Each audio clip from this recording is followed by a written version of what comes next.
Welcome back, where Nichols currently leads at the half at 24-13, and I'm joined by Anna Maria Athletic Director Joe Brady. Thanks for being with us. Thanks for having me.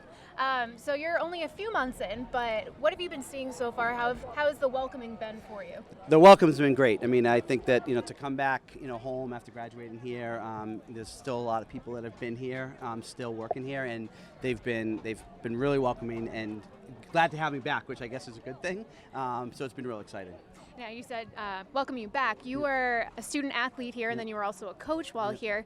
Let's take you back to your college days. Sure. What are some things that you remember, playing soccer and all of that? So, came to a program that kind of struggled a little bit before we got here. In our freshman year, we struggled a little bit too, but our sophomore year was one of the best years we've ever had here at the school. So that was a lot of fun.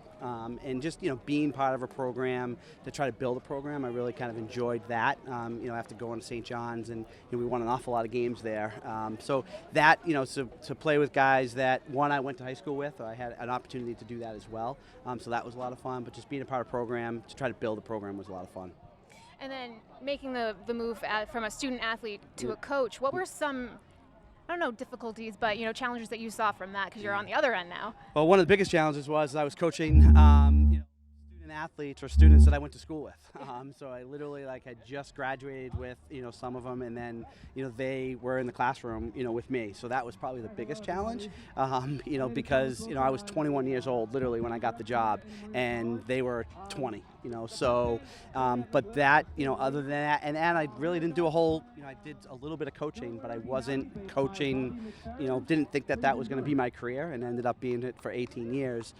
So the biggest challenge really was how young I was, and so I was learning on the spot. But we had some great years here, and had some really great athletes that came through the program. A lot of local kids. I'd name them, but I probably would miss somebody. So, but they were, and we, won a conference championship. We played in 2 others. We had, a lot of success really early on, and it really kind of made it fun. And you kind of said it was you had a lot of local kids that came, and Anna Maria and a lot of the colleges in the area do recruit locally. Yeah. And how big is it, to get those local kids in? Yeah, I think it's really important. I think it's great that we can give chance to local kids to play, whether it's football or, now hockey. But, what's really kind of surprising and really fun is that we're getting kids from all over the country now, and they're, coming from, some different states that I would have never even expected. But they're finding a place that they can come to, get a good education, and, play college athletics. Yeah, what are some changes that you've seen since you were a student athlete to now that you're here now? Well, this is the biggest one, right? We didn't have football. We had a small soccer field that I wanted to make it look like this when I was here and when I left. So this has been the biggest change for me, and to have football. Coming from Clark, we didn't have football, so that's the other change. Is just what does it look like from a game day? What does it look like from during the week with our football staff? But this stadium has really been a great addition, not just for football, but for our soccer teams, our field hockey teams, and lacrosse. And the MCAT Center wasn't here when I was here. And just the amount of athletes that are now on this campus that are doing some really great things. So that's been the biggest change. We've got a nice backdrop of the band behind us right now, so we're going to try to talk a little bit louder so you can hear us. Yeah, so you were talking about, the new facility and everything, and just the crowd that you're able to see. You have the tailgate. What is the atmosphere like, too? Yeah, so it's a great question. And so I was here last week for our first game, and everybody was telling me how great the atmosphere is, how great the tailgating section is, how great just the whole thing is. And I didn't know what to expect. I didn't, I believed them, but I really couldn't know exactly what to expect, and last weekend was a great opportunity to really soak it in, and it's an unbelievable Division III atmosphere. It really is. For a smaller college to have what we have back there, and even in these stands, is just phenomenal for these kids, and it created even last week, and it has today, just a great atmosphere on a Saturday afternoon. I mean, you can't get better fall day than this. I'm not sure it's really fall. It feels like summer, but it's always been an atmosphere, and our goal is just to continue to make that atmosphere even bigger and better. And we continue to talk about what that might look like, but it's already good, and you can tell right behind us. I mean, what it's like. It's been even the last 2 weeks has been a lot of fun, and we're looking forward to the rest of the season. Yeah, and it's really cool, Coach Mulrooney wanted to create this tradition of the AMCAT walk, Yep. where they walk through the tailgate, and Yep. all the fans are able to, high-five the guys as they're Yeah. walking through, and it's really cool to see that, connection. Yeah. So Coach Mulrooney told me last week, he's like, I need you over there at 12:48. And my daughter's been up here working for the last 2 weeks with me and has really been enjoying being around football. The kids love football. My wife, Melissa, loves football too. And so Kara's like, Dad, it's 12:48, we got to get over there. And he told me it was going to be, an unbelievable kind of experience. And so I stood over there to watch the guys. And, I mean, you literally get the chills. I mean, so he's created these traditions for this school and for our football program that these kids won't forget. I mean, he really has taught them some lessons that are outside of football. And again, it's one of the things that we're talking to our coaches about just in general about doing.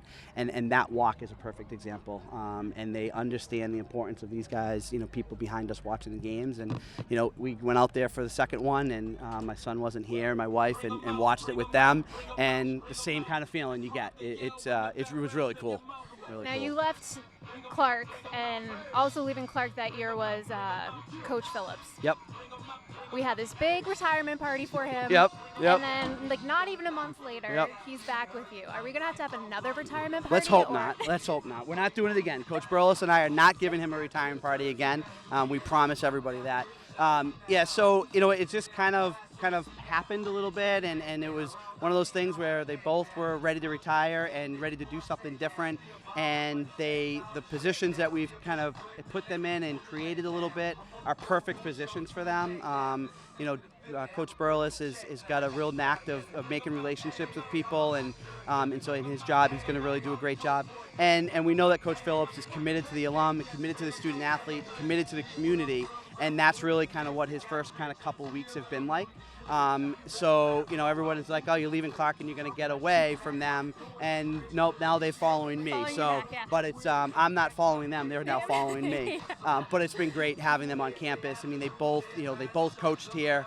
It's where their careers started. And so now to kind of be back all together doing that, it's been fun so far.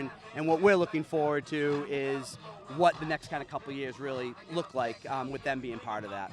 Now you go from Coach Phillips to Coach Conrad over here. Yep. Another character. Yeah. But looking ahead, to other teams that you guys have, what are some things that you're looking forward to in the program? So I've known Coach Conrad for a while too, and I've always loved how his teams are prepared, how hard his teams play.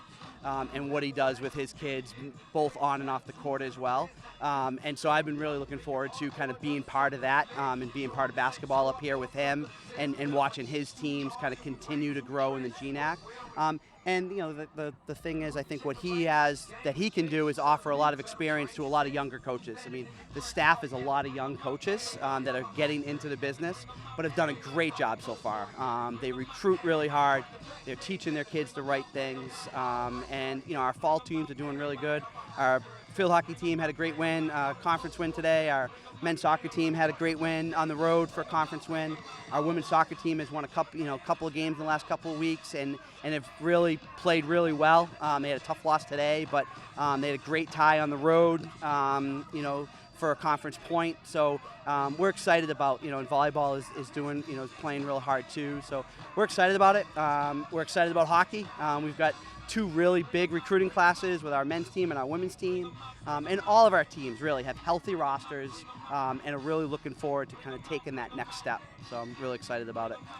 We were talking to both Coach Mulrooney and Coach Olmstead earlier in the week getting ready for this game, and they talk about how these two schools, they recruit the same kind of players. Yep. How big is recruitment, you're trying to kind of not steal so much, from other teams, but you have so many other colleges in the area as well. Yeah, I think that's the hardest part of the job for these guys, right? It's, we're a Division III school, so we're student athlete first. We don't have athletic scholarships, so, what are we doing to separate ourselves from other schools? I think this environment, I think helps, like we can, and not, but everybody has a kind of an environment that they're selling. So we're trying to sell, our school, what we're trying to build, and I think one of the things for some of our programs is come and build some success, come and be part of something that's going to be bigger, down the road. And I think kids like that, but that's the hardest part, recruiting kids over Nichols or Worcester State or Assumption or WPI or Clark or what have you. I mean, the list goes on. We're all doing the same thing. It's really hard. And then finally, only a few months here, but you have all the time coming up. What are some things that you're looking forward to? I'm looking forward to the next set of seasons. You know, we're in the middle of this season and really having a lot of fun with what's going on right now, but I'm looking forward to hockey getting started. I'm looking forward to the basketballs getting started, and you know, our baseball teams and softball teams and lacrosse teams have kind of started to get some work in the fall. I'm looking to see looking forward to what they're going to do. And I'm looking forward to some of the things that we want to do off the field. You know, the community involvement, the academic piece, some of the student leadership type of stuff that we've kind of talked about over the last couple of weeks. So I'm looking forward to trying to get some of those things going too. Awesome. And then, you know, when the spring teams start going down to Florida and everything for their spring stuff, you can just go with them, get out of the cold and everything. Exactly. Well, thank you so much for No, joining us. thanks for having me. Thanks for being here, guys. We'll have much more after the break.